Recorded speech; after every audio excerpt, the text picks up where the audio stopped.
Hello. I think my presentation will be a little bit different from the conventional UX and UI and all the other presentations that are amazing in this panel.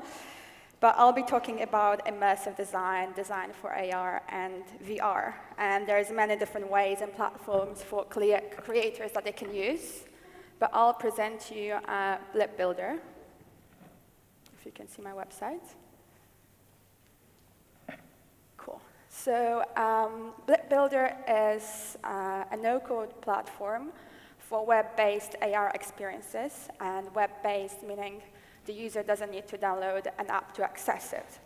So after you publish your experience, you receive a QR code that you can share on your social media, or you can print it on anything that you feel will be accessible for the end user. And what the user will do is they'll scan the QR code with their smartphone camera, and the rest, they need to have access to internet, and they're ready to go to explore your experience. So I don't know if anyone thought about creating AR experiences, VR experiences, or some of you already created them. So that would be great, but if not, I hope you'll find it maybe interesting, and you find it a little bit of a novelty, and maybe you'll give it a double. So without further ado, you can create a project, you can give it a name, and then you click Continue. And you have 3 different templates. The first one is marker-based AR, meaning your 3D objects will be augmented on top of what you choose to be your marker. A surface-based AR, your 3D objects will be augmented on top of a surface, and that's how you can interact with them. You can walk around them, for example. And the last one, which is around you, which is a 360 experience, you basically placed inside, and you can build an AR or VR world around you. So the last one is the one I'll be talking about today. So you can select it, and you will be presented with workspace, which needs to load, hopefully soon. Cool, so this is your empty canvas, and again, if some of you used 3D software, it's very much similar. If not, I believe it's very intuitive. So this is your empty canvas. It's a 360 space. There's a little sphere around it that kind of lets you locate where you are. And in order to add any elements, you can download them directly from Sketchfab. So you can search for something, for example, a shoe. You can click it, you decide you like it, you import it. Or you can also import different files from your device directly to Blippbuilder. So I'll now show you a little bit small template that I already created, and now we can build on top of that. So after you download the assets that you want to place within the scene, all you need to do in order to implement is to,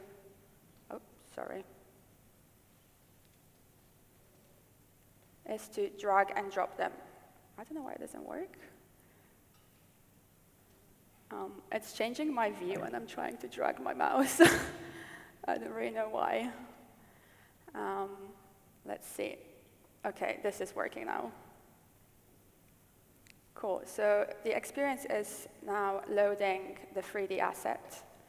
And I had a little cheat sheet before over here, just not to bore you with it. But you need to locate the asset where exactly you want it to be in the 3D canvas. And the canvas is 3D, so it's not only going up and down, but there's also a certain depth. So there's 3 different axes. So there's axis X, axis Y, and axis Z. So you place your element where exactly you want it to be, just like that. And the next thing, you can adjust the rotation, and you can adjust the scale. So we want it to be a little bit bigger, because at the moment it's a little bit small, and we can't really see it. So we have it here, and it looks a little bit abstract, but this 3D asset has already custom animation on top of it. So when I was creating it, or when the creator of this asset was creating it, they already exported it with the custom animation. So as you can see, if we play the experience, all the elements will come together and will create a shoe model. But we'll come back to this later. The next thing I want to place in the scene, let's say, will be a video. And with immersive experiences, what's good about it is we can blur the line between the UI and the content. We want and we can maintain the immersion, so we can fit the UI elements within the 3D space for it to function as one, which is pretty cool, because rather than maybe just having a 2D overlay of your UI, you can place it within the 3D world. So I have here already a 3D model of a phone. And let's say I want this video to play on top of that phone's screen, which I'm, again, adjusting the position of that to make sure it fits exactly where I want it to be on all the axes.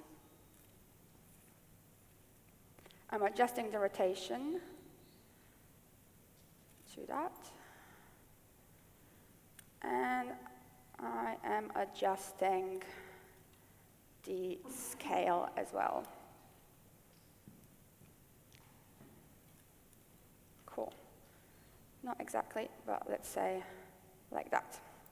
So we have the video over here. We have our main element that we want to concentrate, which is our shoes for this project. And we have still this one section over here. And this is like a little shoebox that we already have in the scene.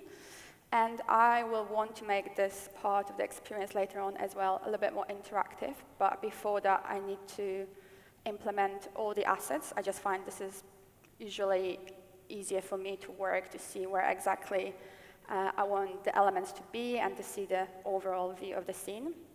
So I implement this little sphere over here. And this is a very much what I would consider a placeholder, let's say. So as you build your scene, it happens that you not always have all the elements that you want, or maybe at the beginning you want to block out the space because it's a 3D space. You want to make sure everything fits together nicely. And how I use, especially this tool, Blippbuilder, is I usually just prototype in it for my work purposes. So Blippbuilder has also a web SDK, which is aimed at people who can code, because it's purely a code-based platform. This one is no code-based platform, so it's easy for creatives to just jump in, space things out, treat it as a proof of concept, for example, or you can create also finalized experiences if you want. So we have this little sphere that I'll later animate as well, and this will be our little kind of hotspot that will drag the attention of the user so they know this bit has also a little bit of interaction, and they're not going to miss it. And the last element that I'll place in the scene will be a little banner which says tap here, and after user will tap this banner, it will take them to the website where they can customize, for example, their shoes for this purpose. So again, we have to position it just so it fits exactly where we think it should be.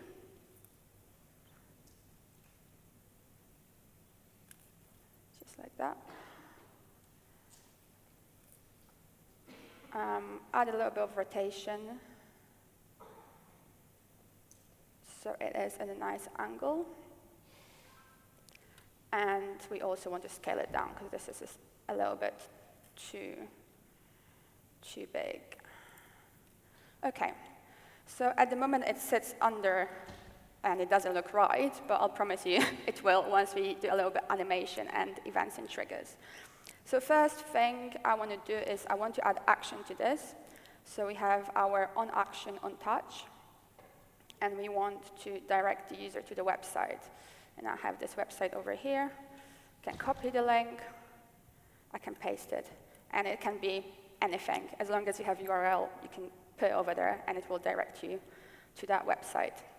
And we also want to change the opacity to 0, because we don't want it to be visible at the moment, because it doesn't look right, as we can see. OK, the next thing, as I said, we want to animate this little sphere, which will work as our hotspot and just kind of direct user attention to this little interaction that we're creating. So we have a little basic animations that we can drag and drop into the elements. And let's say we want it to animate, so it's kind of going bigger and smaller. So this is a little bit too big. We can adjust the scale over here. And then we can see it's animating a little bit up and down. It works like a little hotspot. And then we put on the loop. So it doesn't play only once. Like, for example, the initial animations of the shoes. It kind of carries on and is looped infinitely. OK, great. Now we have that. We can create more complex interactions using events and triggers, which are located over here. And again, I have a little cheat sheet over here. But when you open it, it's eventually an empty canvas like this. And you need to think what sort of interactions you think are suitable for your experience and how to engage with the user, how to gamify it, how to make it a little bit more interesting for them to interact. So let's say I have those little 2 buttons, and the left button will rotate the shoes, the right button will randomly change the color of the shoes. So I can do create, and again, on tap, and what the user has to tap. The user has to tap this button over here. So I can choose the button out of the list of the assets, and this is when it's handy to name assets the way that it makes sense, because otherwise you can get a little bit lost.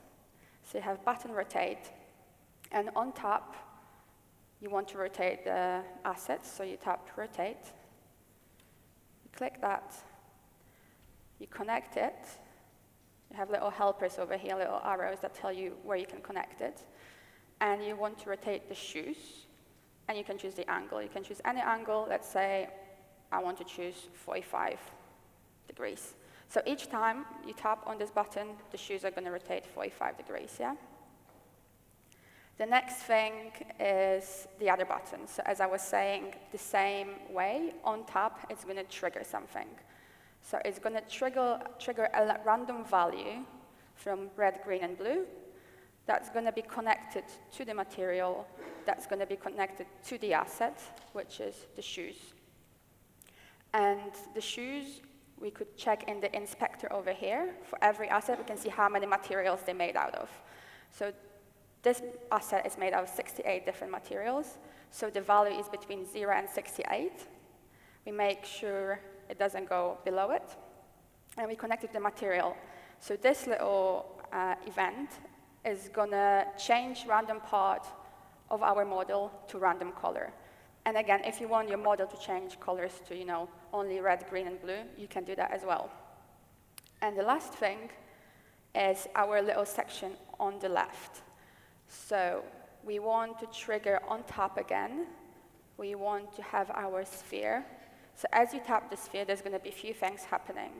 So first thing, we remember we have this little coaster over here. So on top of that sphere, we want our PNG to come out of the box. And we have a preset here to 900, just because I know that's going to look good, so I don't have to experiment.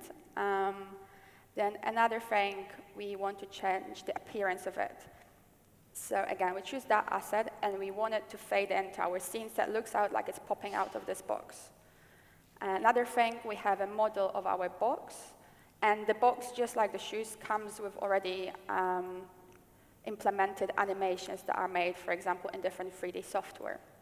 So you can choose that animation over here, and this animation will trigger the box to open. And we don't want to play it on the loop, because we want it to open once and reveal the little coaster.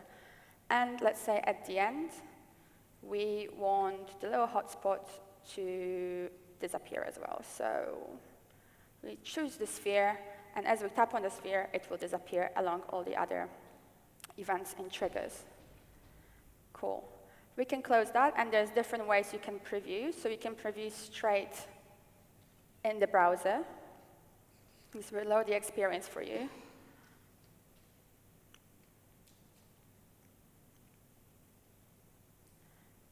Cool. And as it's loading, you can see what the user will see when they view it on the phone. So you can see the animation of the shoes.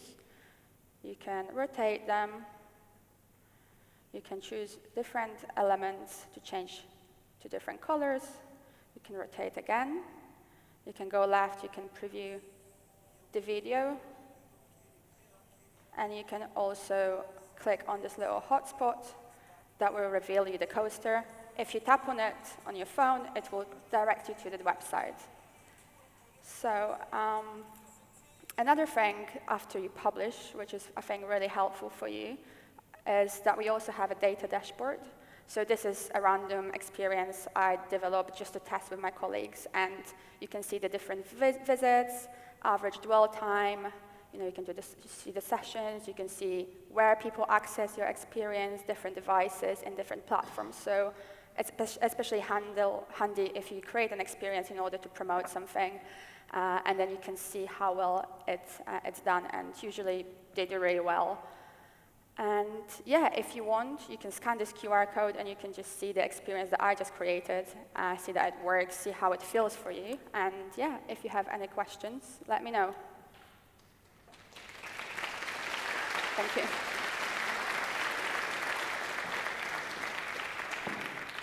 you.